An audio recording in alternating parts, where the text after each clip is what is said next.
Hi, and welcome to biology again. I'm Ms. Lee.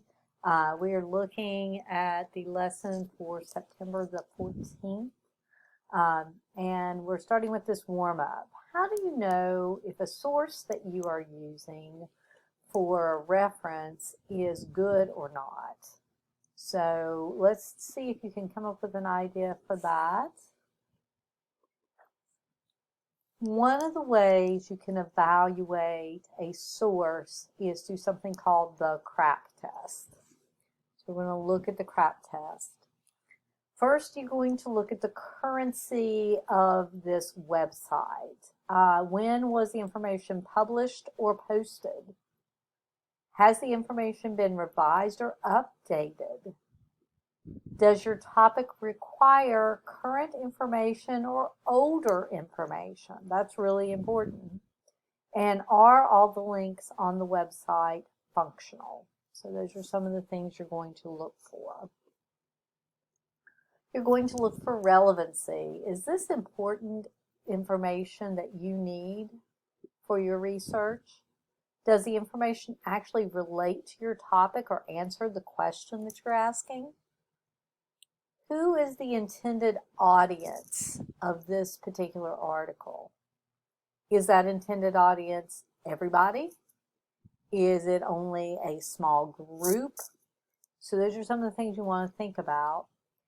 Is the information at an appropriate level? In other words, is it too advanced or too elementary for you? If it is, you may want to look for a different article.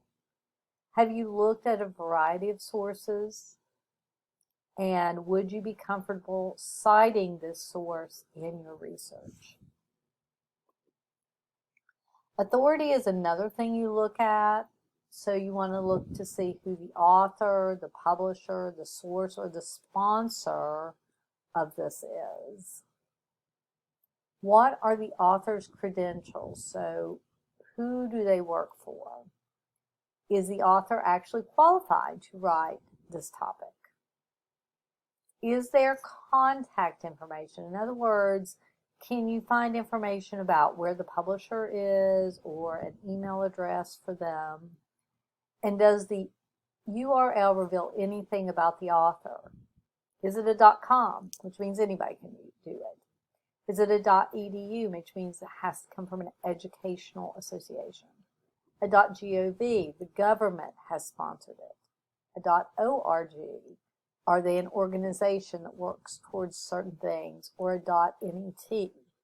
So those are some things you want to think about. You want to think about its accuracy. Is it reliable, truthful, and correct? So first, where does that information come from? Is that information supported by evidence? Do they give evidence to the information? Has the information been reviewed or reread?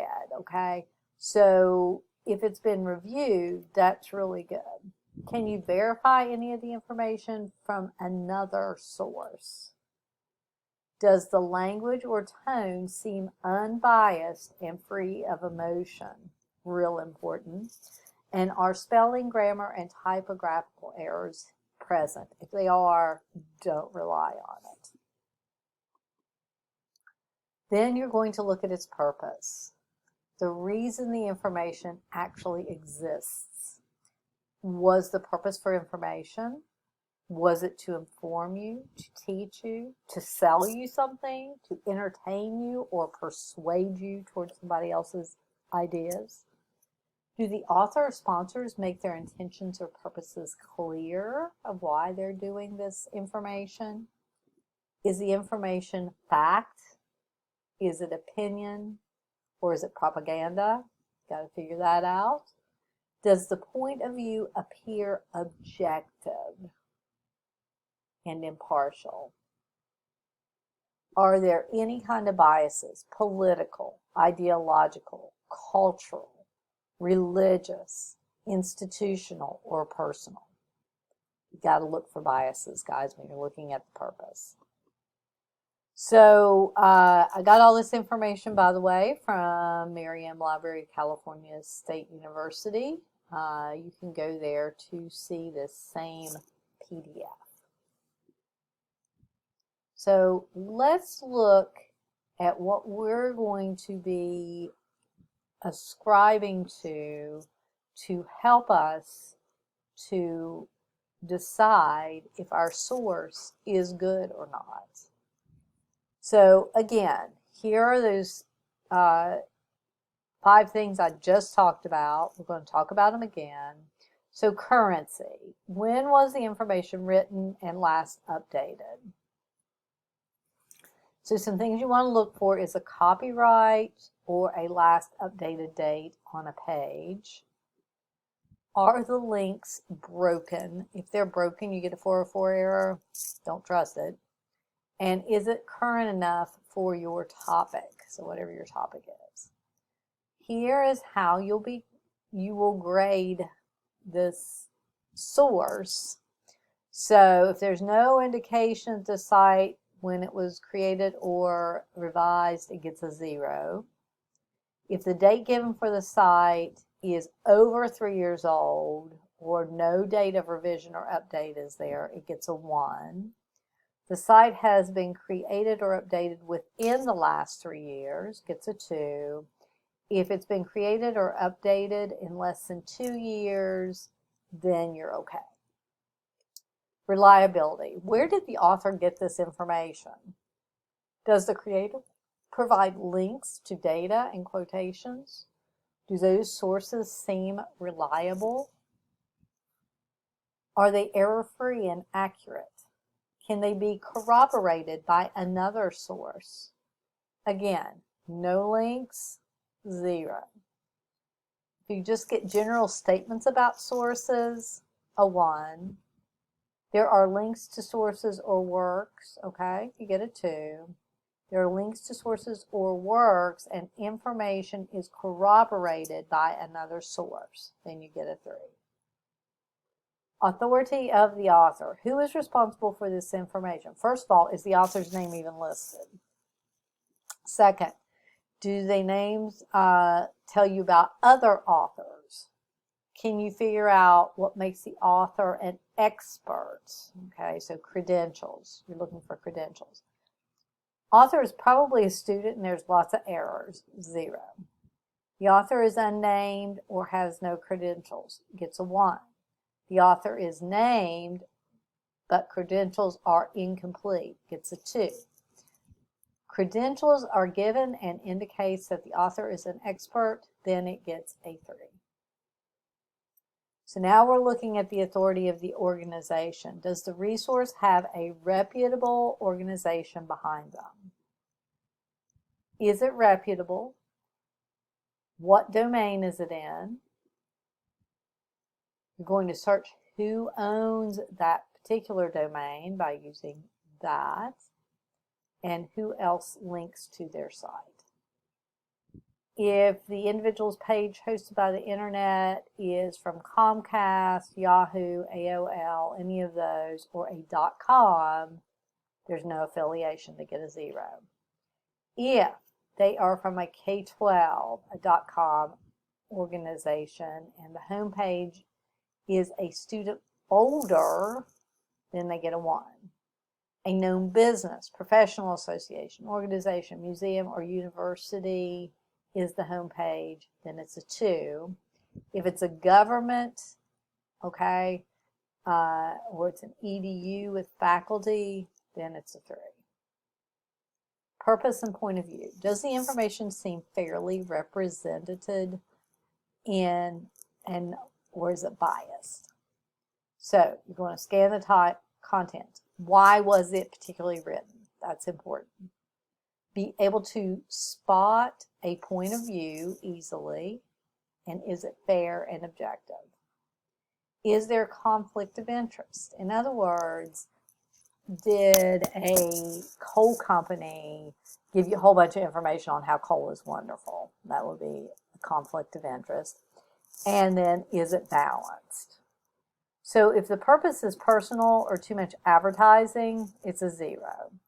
If the purpose is to sell, persuade, or give you a biased view, it gets a 1. If offers some factual information, it gets a 2. But if the purpose is to support research and it's factual and balanced, it gets a 3. So you're going to score your website. Remember to put the website here and your name here.